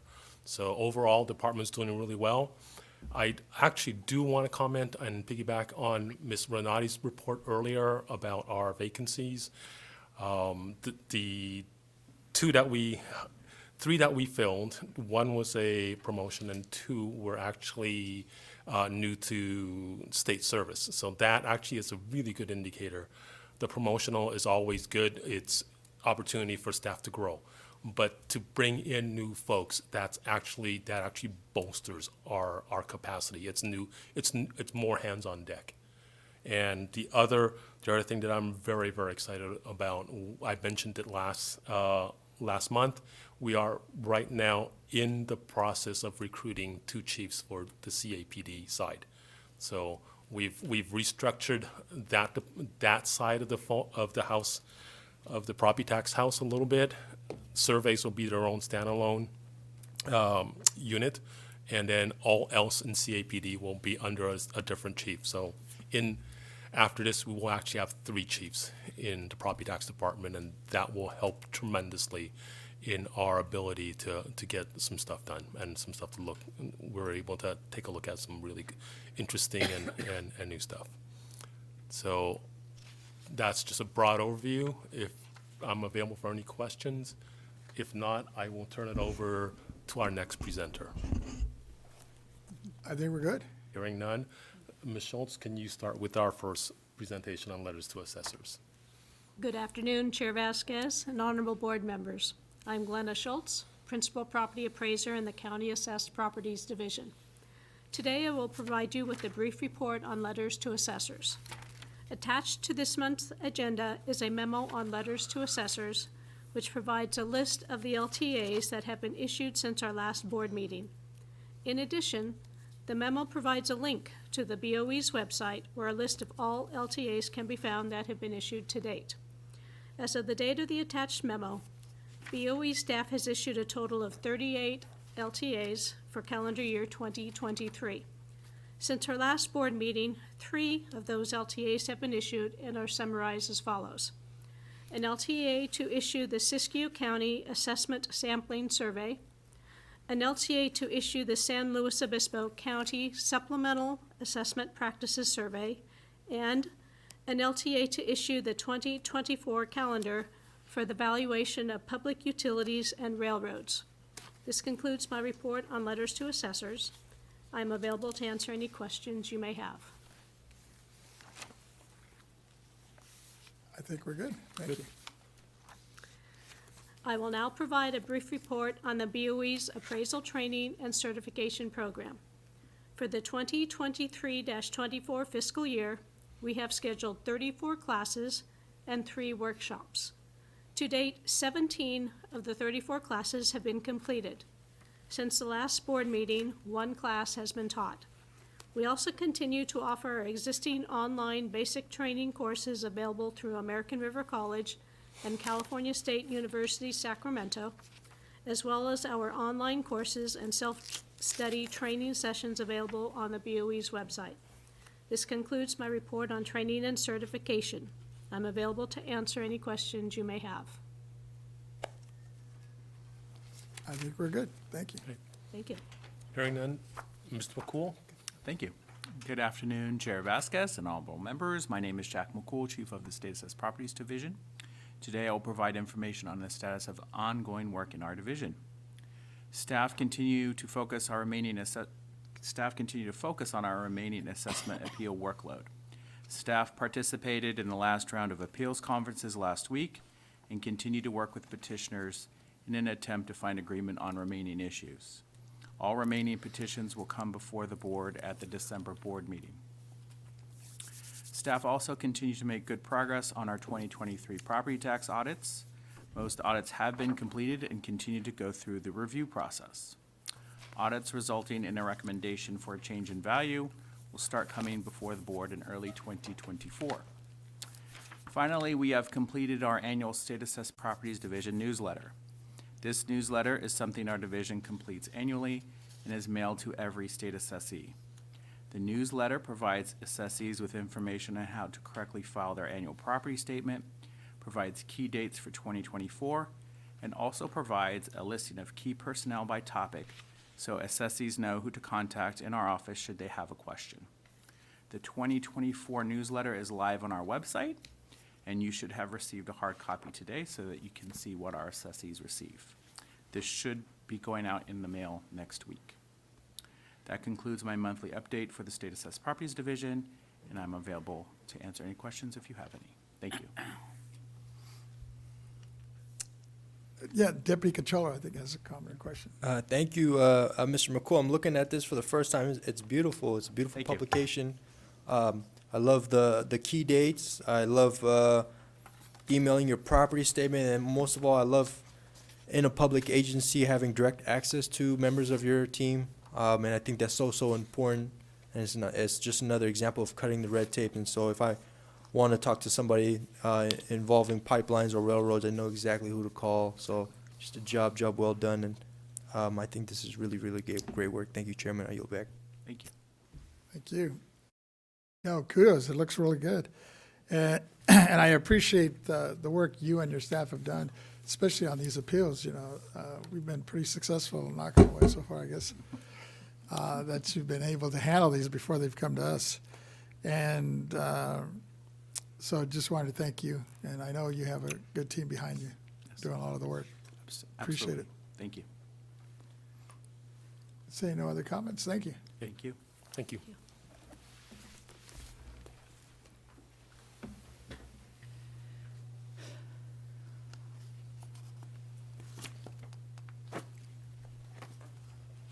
Ms. Chetty, what's our next item?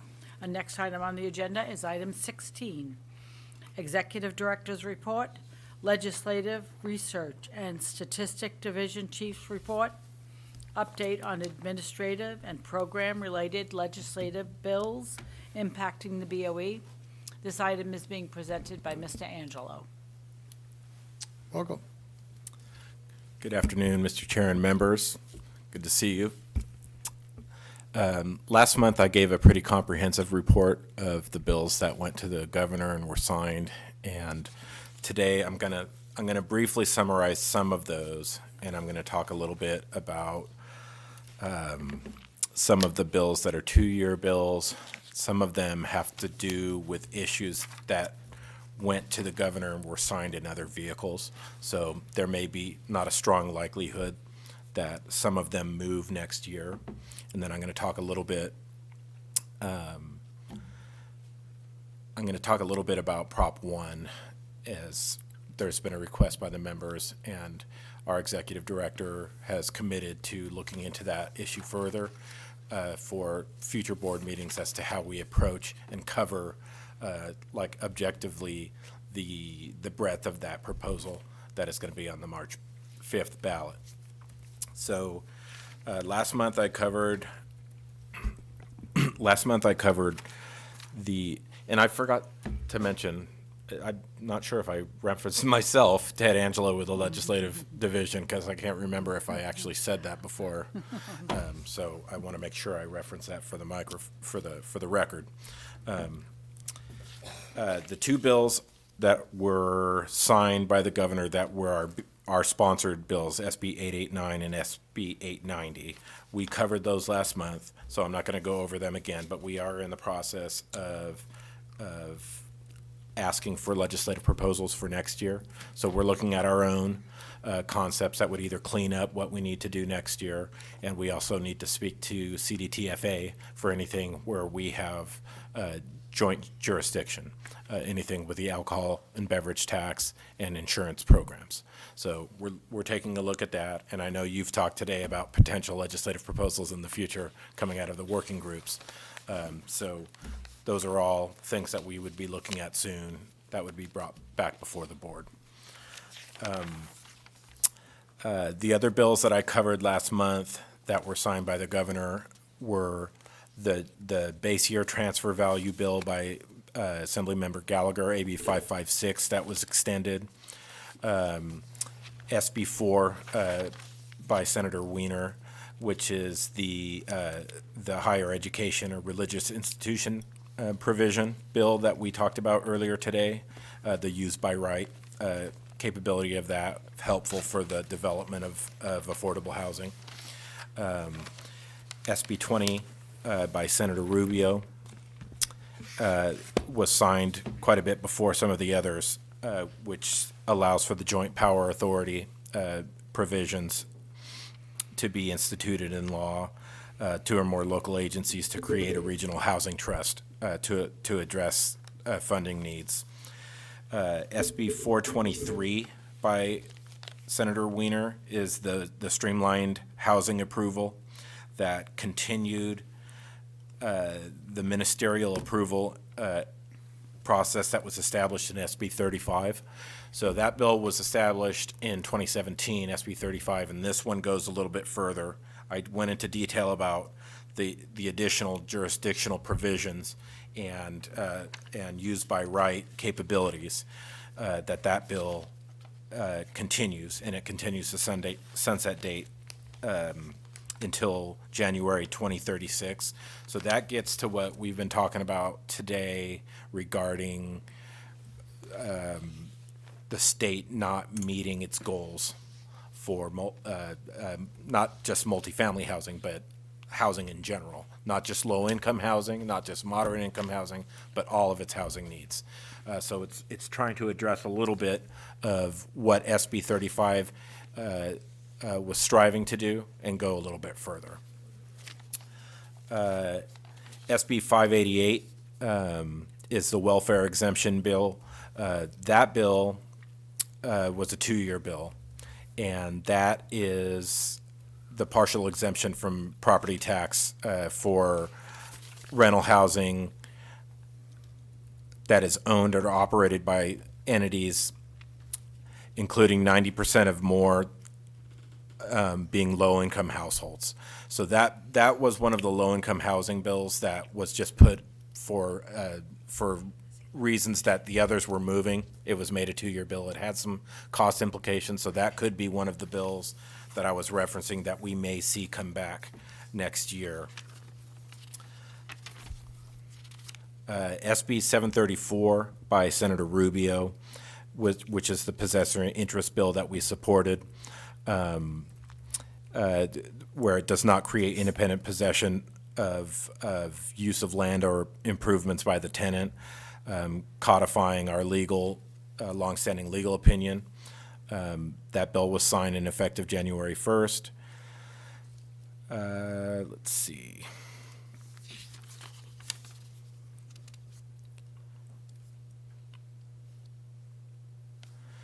AB 84 by Ward is the partial exemption from property tax bill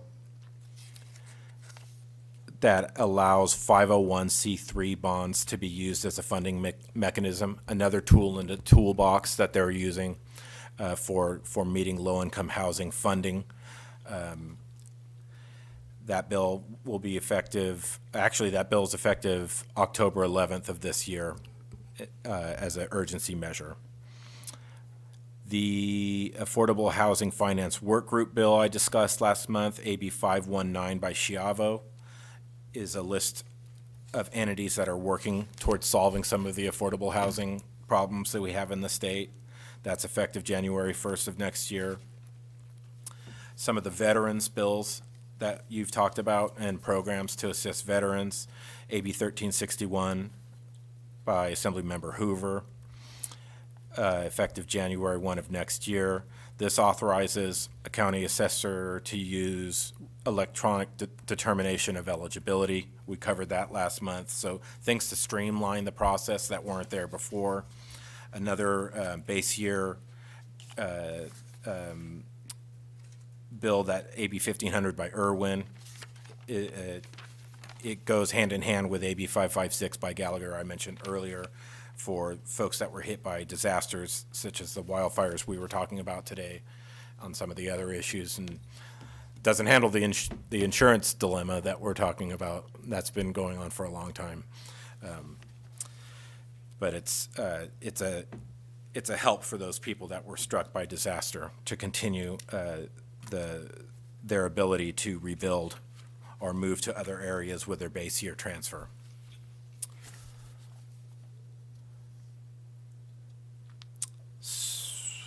I think I've covered the rest. AB 1528 by Assemblymember Gibson specifies that property held by a nonprofit public benefit corporation that is controlled by a housing authority is exempt from taxation, requires any outstanding tax that was levied before be canceled. That was one that we had it was kind of clarifying what was understood under existing law, so it kind of codified to make sure people weren't getting sent a tax, and if they were, they're going to get a refund. And then SB 82 by Sayardo is the disabled veterans exemption. Has more to do with the electronically generated letter of service connected disability. SB 419 Roth, we talked about a little bit last month, but that's the one that extends the property used in space flight exemption. And it requires the Ledge Analyst's Office to compile a report. And some of that information has to come from the assessors and from the Board of Equalization. So we have to work on that. And some of that information in that report is confidential and not subject to the Legislative Open Records Act. So it's a little bit complicated. We're working on that issue internally for all of these bills that were recently signed. We're working with the Assessment Services Unit. We review the letters that go to the assessors. So they're letters to assessors, or LTAs as they're known, for all bills that are come out of that unit. We review to make sure that the new statutory requirements are understood. And that's part of the internal work that's going on post end of session. So I'll leave it there with some of the bills that I kind of covered in detail last month. We talked about the Bagley-Keene issue, and so I won't go into that again, but the new requirement for that bill, SB 544 by Laird, is January 1, and legal is going to be providing more information to you on that. And then kind of going back to what we talked about last month regarding Prop 1. So I'm not going to go into great detail today, but I brought some information about Prop 1 and what it intends to do. And it's basically a $6.8 billion bond, and it will be on the March 5th ballot. But it recasts the Mental Health Services Act as the Behavioral Health Services Act through SB 326 and through AB 531. So two bills that revise and recast existing law and then dedicate bond funds for low income and behavioral health and mental health services and housing. So that is something that you've been talking about during your informational meetings on providing more low-income housing and housing in general, because the House, the Ledge Analyst's Office has been talking about a need of 140,000 per year kind of housing needs, and we're not meeting that need, whether it's low income or just general new housing in general. This is trying to solve that problem, but but the existing programs that cover this are brought into the bond, but it's a significant undertaking. So it's something that we need to gather more information on so we can provide to you the objective analysis of what it provides. But I have a lot of information here, but today wasn't what I planned to do to go into that. But if you have any questions specific to what the amount of the bond is and how the inner workings go, I can answer those questions today. But I can stop there unless you have any questions about Prop 1 in general. Okay. Just from my perspective, if you just keep us, updated as things move along, you are going to have an analysis at some point that you're going to present to us? Yes. Yeah, that's great. So our executive director, Ms. Stowers, had me looking into it and has a number of other folks looking into it, and how we put that information, and Mr. Emron was talking about it, Ms. Lieber was talking about it. So what I wanted to make sure is that I re-mentioned the work that we're doing to provide the information to you, because it is substantial and it is coming up soon in terms of it being and not being crowded with other ballot measures in November in the general election. It's going to be coming up on the March 5th ballot. So in order to make an educated decision and get the information out there, we'll be working on that in an expedited fashion. The method by which it's given here hasn't been determined yet. Whether we have an expert come in and talk about it, similar to what you've had in your district meetings, or if we just give an analysis of the bills that I've referenced today. Vice Chair Lieber, I think, has a question for you. I do. Do you know if the legislative hearings on Prop 1 have already occurred? Well, the hearings did, that I don't know the answer to. I know just the bills that allowed for the bond measure. Okay. Those two hearings took place, and there were significant support and opposition groups, many cities and many groups that didn't think it went far enough or thought it went too far. Okay. Tough issue. And I know, I can't recall which committee it is that does kind of an oversight hearing of the initiatives. But if you happen to see that come up, that would be a good one for us to get out to our constituents through each of our social media and apprise them of it, because I know that there's only 80-some days until ballots go out. So it's a much more compressed timeline than normal, given the presidential election. So if you happen to see those oversight hearings coming up, that would be great to get a link to them. Okay. Thank you. And I will do that. I did research this, and everything that I've seen is just regarding the bills, the operative bills that that allowed the bond measure to go on the ballot, and then the governor's press release, which is on his website, about the signing of those bills, and a couple third-party independent analyses pretty much just announcing it. So everything that was done by the governor and by other groups that I've been able to research hasn't provided what exactly you're talking about, but I'll continue to research that as well. Thank you. Was it Elections Committee? Something, yeah, and we'd analyze things that were going on the ballot. Yeah. Discuss Deputy them. Controller, I think, has a question for you. Yes, thank you, Chairman. I'll be very, very brief. I was interested in two parts of it, of course. There's a huge housing focus on building the housing and how that money will be allocated. But the real part that the controller wanted to focus on is the second prong, where it's overhauling the Mental Health Services Act, and there's some type of requirement, maybe 30% requirement, that is asking for counties to allocate that money towards housing. And as you gather more information, those are the things that she's interested in hearing more about, especially the tie that it does have to housing and how that correlates with property taxes or property tax exemptions in the future too. So thank you for being in the know about this, and looking forward to your future reports. Thank you. Absolutely. You know, the one thing that you didn't touch on this one, but it's something that's been brewing, and I know our executive director reported out, I think it was last year, on Prop 19. You know, that it was sold to the voters that it was going to generate this revenue. And last I heard, it was zero. I'm wondering if anything's changed since last year. I've heard a lot of different rationales for this, and none of them, in my brief time with the board, it's difficult to come up with a rationale as to why Prop 19 hasn't had some of the intended effects. And some of it had to do with lack of information.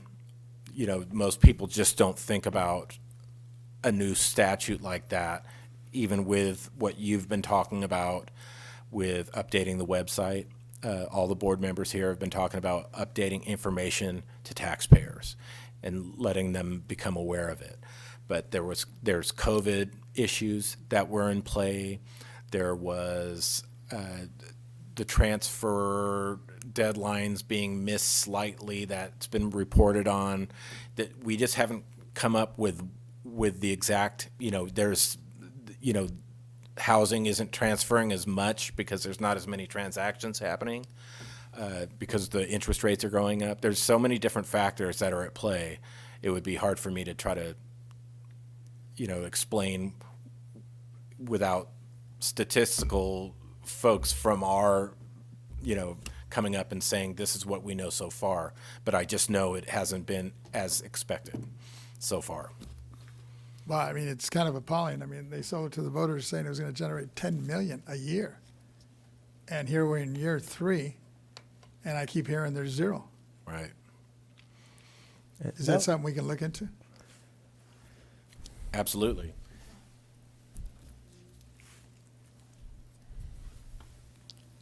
Good afternoon, Yvette Stokes, Executive Director. Thank you for that question regarding Prop 19 and the revenue that is supposed to be provided.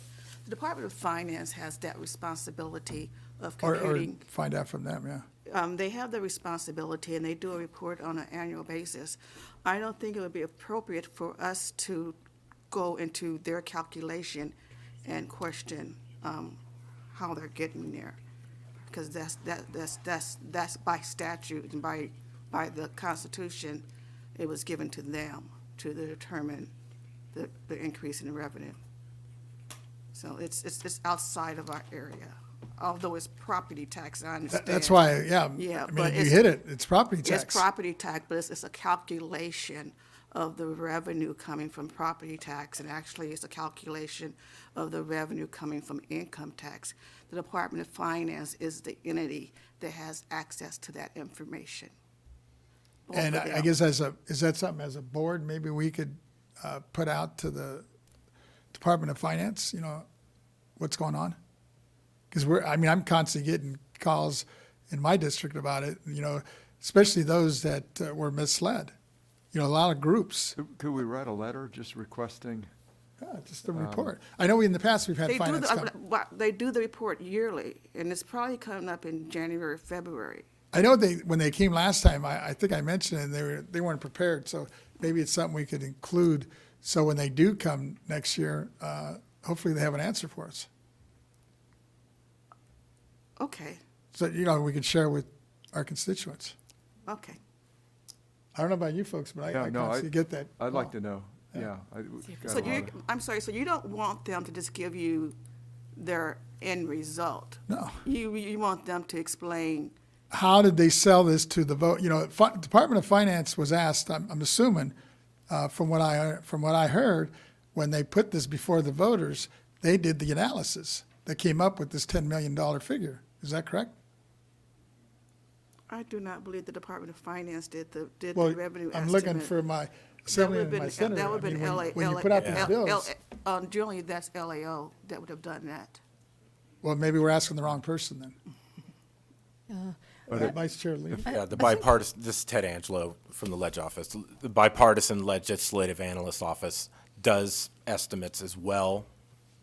And, the appropriations committees and Department of Finance take the information they provide and take from it what they will. So there's different folks that research this, that being one of them. Vice Chair Lee. I think it's one that we could, look at who analyzes it and maybe see what information they've produced this far. Since there's a signature gathering effort and it's a very political topic, I think we want to avoid going About into. information, just, Yeah, I think whatever we can find in terms of research and information on it, and without it becoming a political pursuit, I think would be really good. But I think it is the ledge analyst who evaluates proposals that are on the ballot, and then the Secretary of State approves the statement on the ballot. So I think if we could get a little more information about that, in my district, it's a very hot topic. Obviously, there's people outside the grocery store, the library, the post office, and et cetera. And so, keeping our status as a neutral agency that responds to taxpayers and et cetera. But whatever information is out there about how that's calculated and how they determine what the accounting lag is in terms of when properties turn over and et cetera. I know that was something that was sort of baked in from the beginning. But whatever information we could get, I think would be very helpful. I don't know about you folks, but in my district, properties are flipping. It didn't seem like it's not, I don't know where people are getting the money, but it's not like homes are not selling. Yeah, I agree, Yeah, Chairman. so- I agree with the sentiment of all my colleagues. And this was money that was supposed to go to firefighters as well. Yeah. So I think it's important for us to at least see where the gap was. And we all have a calling to our constituents when we're back to answer to their questions, because I think that's exactly how it was at least teed up. So I'm all on board too. Thank you. And, to kind of, I don't want to cut anybody off. Again, Ted Angelo speaking.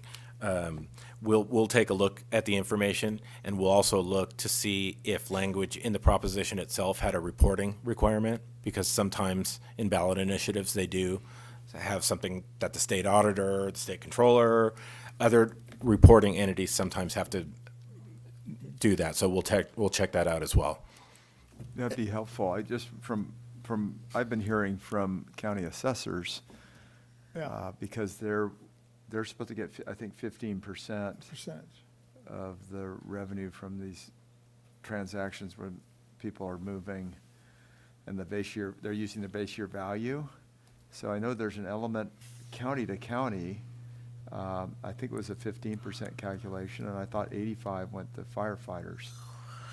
But it'd be nice just to have someone give us an accurate. I hope I'm describing it right, but we ought to be in my view, as an agency, we ought to be tracking that, because that's the law that was passed, and we want to make sure that it's being lived up to. Well, we'll do our best to go back to the initial ballot, and thank you. Where it'll explain, hopefully, what the revenue projection is. Mr. Young's going to talk to you about the breakdown, 75, 85, 35. Of course. David Young, for the record, Deputy Director of the Property Tax Department. So Prop 19 did a couple of changes. One, it required Department of Finance to calculate how much tax revenue, not just property tax revenue, was changed through the implementation of Prop 19. With that, they're supposed to set up, with all the revenue that was gained, they were supposed to set up basically three funds. The 75% was supposed to go to the firefighters fund. 15% was supposed to go to the assessors to equalize the counties that lost money because of the base year transfer and those that gained money from doing the new intergenerational transfer instead of the old parent-child, grandparent to grandchild. And then 10% of it was supposed to go to basically to the general fund. So everybody got a share of the pot. My understanding is the first 2 years, the Department of Finance found that there was no revenue to put into any of those pots. I honestly don't know the metrics behind how they came up with that, or whether that was purely a placeholder for them while they had their mechanisms set up. I don't have any transparency into that. But so far, the counties, you are right, some counties their real estate market is actually very vital, and they are selling, a lot of houses are selling.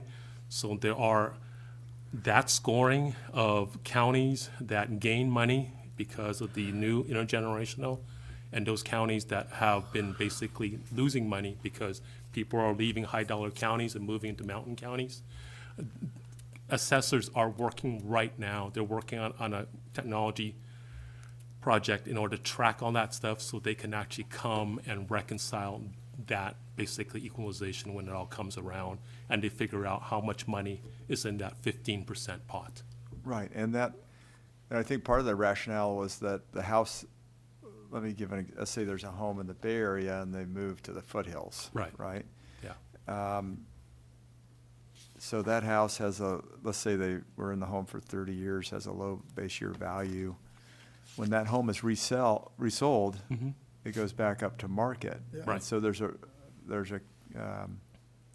huge gain there for that incumbent county, I guess. And there's a loss coming to the county that they moved to. Correct. And so there's supposed to be money coming from the county that got the gain versus the county that got the loss. Correct. So that 15% fund is supposed to equalize the counties. So it may offset it fully or in a proportional amount. It all depends on how much money. But there has to be revenue there in the last couple of years, right? You would think. Because there's been a lot of, we've got a lot of folks moving in my district. Yeah. So there's actually two tracks. Okay. That gain and loss from people using the new intergenerational and the loss from the incoming. Yeah. That's just to equalize. Where the money comes from is going to be determined by Department of Finance. And their metrics, I don't know what their metrics are, and I really don't know how they calculate that just yet. So I'm sure it may or may not be forthcoming, but that part, the assessors really don't have a whole lot of input into that. That's fundamentally in a different part of the Constitution. Okay, but we're called to implement it as the BoE, so that's why I feel like Correct. we should have an obligation to Yeah, track it and find out, where's the money and is it going where it should be going? Yeah, we're actually CDTFA is tracking that. We're advising the assessors on All right. what is. So. Okay, well, maybe they could give us a report. Good luck. What we will, yeah, by statute, CDTFA is supposed to receive the assessor's report on their gains and losses. Right. And once they report that when there is money, then they will push out the money to the assessors, or I guess it would be the state controller's office, but we haven't gotten there yet. And Mr. Young is taking the lead on that one to make sure that the reporting is accurate, because we talked about this. Yes. The assessors weren't getting sufficient assistance from CDTF. That's right. So. Is that changing? Well, now that we have Dave there. Okay. One of his many assignments. So right. we'll go with this. It has improved. Right. Because I've told a lot of my assessors that I'm working on it, so I want to make sure that I can report back to them. Now, as far as the initial question, kind of a two-parter, how it was placed on the ballot and it was sold, there was going to be. Well, no, that was more of a comment. Yeah, I know more that you of a have no comment. control over We that. can go back and pull up the ballot measure. Isn't it called a ballot measure? It's been a long day. We can go back and pull up the history if you like, and we can send it to your office, just for your reading pleasure. And then as far as the calculation. I mean, I've read it. I know what it says. Okay. My issue is, what happened? Okay. And I'm hearing it constantly from Yeah. folks in my district. Okay. Yeah. And they think we could just switch it like that. We don't have the power to do that. No. So would you But like for me to but I talk think to we the do have the Department of power to at least Finance? ask the question, right? I mean, would you like for me to talk to the Department of Finance to get more That'd be helpful, yeah. understanding of I'm how sure they're everybody would love to doing hear their that. calculation? What's going on? What happened? It's just an accountability question, that's all. Exactly. It needs to be, right? We could just, as long as we know what's happening at TDFA, right? So we can make sure we're communicating that to our assessors. Do we have a liaison? Do we have someone that's communicating with them that we can communicate with for questions as related to constituents? And then what's happening with what was declared in the proposition in terms of the flow of money? I would reach out to the Director of the Department of Finance and explain pretty much this conversation, and the members would like to have a better understanding That's of great. the calculation. When do you do the calculation? I know it's on an annual basis, but just some more insight, and see if the director or one of his deputies would like to come before to a future board meeting and give you an overview. That'd be helpful. All I could do is ask. I can't mandate. No, Yeah. Vice Chair Lieber, go ahead. Thank you. And I would say that the largest number of the questions that I'm getting are from people who have not consummated a intergenerational transfer, but they're contemplating it for the It's coming, future. yeah. And then I do hear from some of the assessors that people have moved into a lower cost county with inaccurate information about what that's going to mean for them. And so I think there's a certain percentage of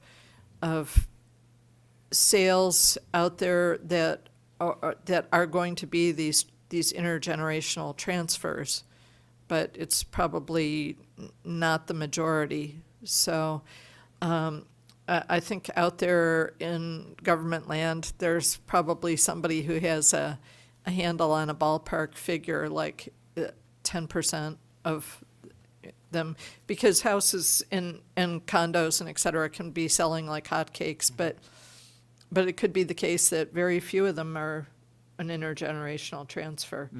And but I would say that the largest number of questions that I get are from folks who are in the 55 to 70-year-old time frame and starting to contemplate this becoming an issue for them. So whatever information we could get back would be great. Will do. I was just looking at you, Ted, thinking, well, what's he going to do in this interim? Well, there's no legislation being pushed. I thought I'd drop that on. Not knowing that David actually Young has a little bit to do with this as well. Right, we needed a different agenda item number on that one, I think. Okay, so I'm just about wrapped up. Go ahead, finish. So some of the bills that I mentioned when I first began are 2-year bills. And so we'll be tracking those rather than go into There's about 5 of them, but many of them, and I hope you can hear me okay. Yes. For example, I think you mentioned a couple of the veterans, right? The ones yes, with Archuleta. but like SB 320 by Skinner was a possessory interest bill, but that possessory interest issue was handled in the other bills that we followed and were signed, and some that we supported, that the board members supported and were signed. So those probably won't be returning next year. A bill like that was probably just another vehicle for that and will be used for something else. SB 588, Alan, I had mentioned earlier, we'll be looking into that one. SB 726 by Senator Archuleta for the disabled veterans exemption. That's another one that was held because of cost implications. We'll be seeing how that's going to be pursued, in addition to the other 2 bills dealing with the veterans exemptions that were held near the end of session, the SCA 6 and SB 871, I believe it is. So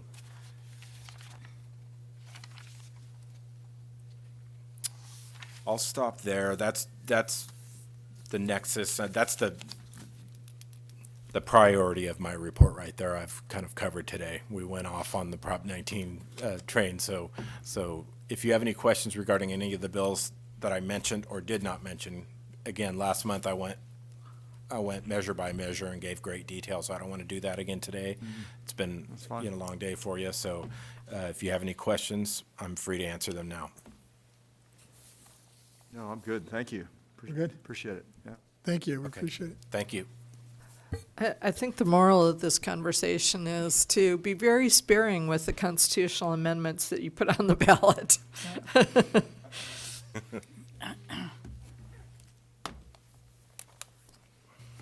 All righty, the next thing that we're going to do is see if we have any public comment on all of the executive director reports. So I don't have anything in writing, and I don't have anyone in the audience, so let's go to the moderator. AT&T moderator, is there anyone on the line who'd like to make a public comment regarding any of the executive director reports? As a reminder, anyone who wishes to make a comment at this time, please press 1, then 0. Press 1, then 0.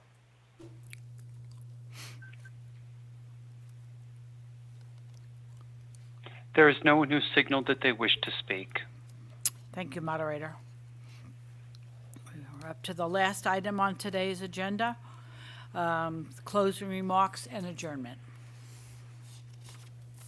Members, do we have any adjournments today? Yes, Deputy Controller.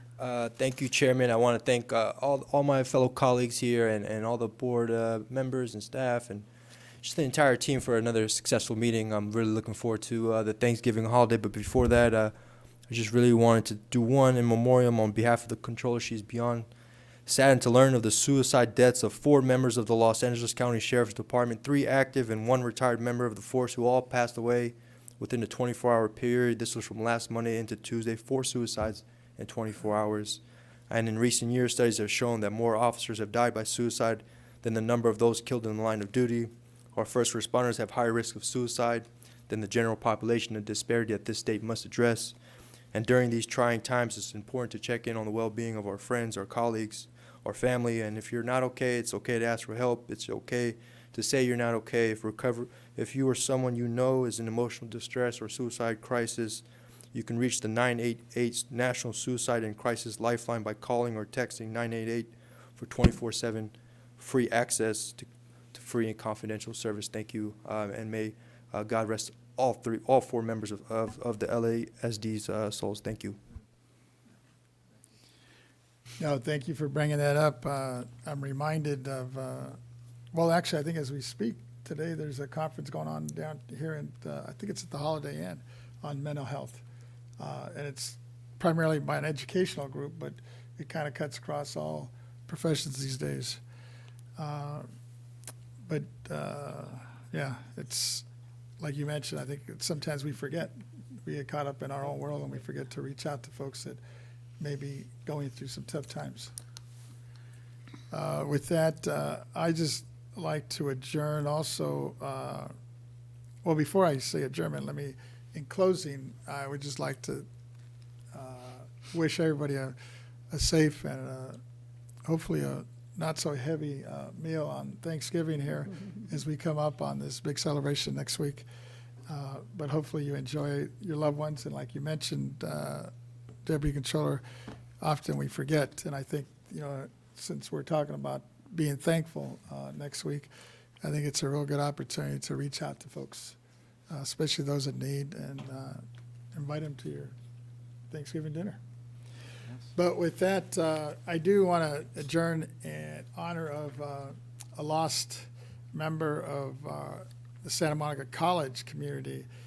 Bobby Adams I got to meet him back in the 70s when he was just a young counselor working in a nonprofit, and he grew into becoming one of the counselors there at the college, the community college, and was able to go all the way up to be one of the VPs of the community college. And then later, I believe he came up here to one of the community colleges up just outside the Bay Area as the president at that time. But then he returned back to the west side. But we lost him a few weeks, I think it was a couple of weeks ago, but they just had the celebration of his life over the weekend. So I had an opportunity to attend that, and he's going to be sorely missed. He was just like an icon, not only for the African-American community, but for the educational community in Santa Monica, specifically in the community college, at the community college level. Great man, contributed a lot, and his name, I know, will continue to live on, especially in Santa Monica College, and we just want to adjourn in his honor. If there's no others, then I guess we stand adjourned at 3:42, and our next board meeting will be December. Let me make sure I'm giving the right dates. I know it's early, right? It's 12th and 13th. 12th and 13th of December.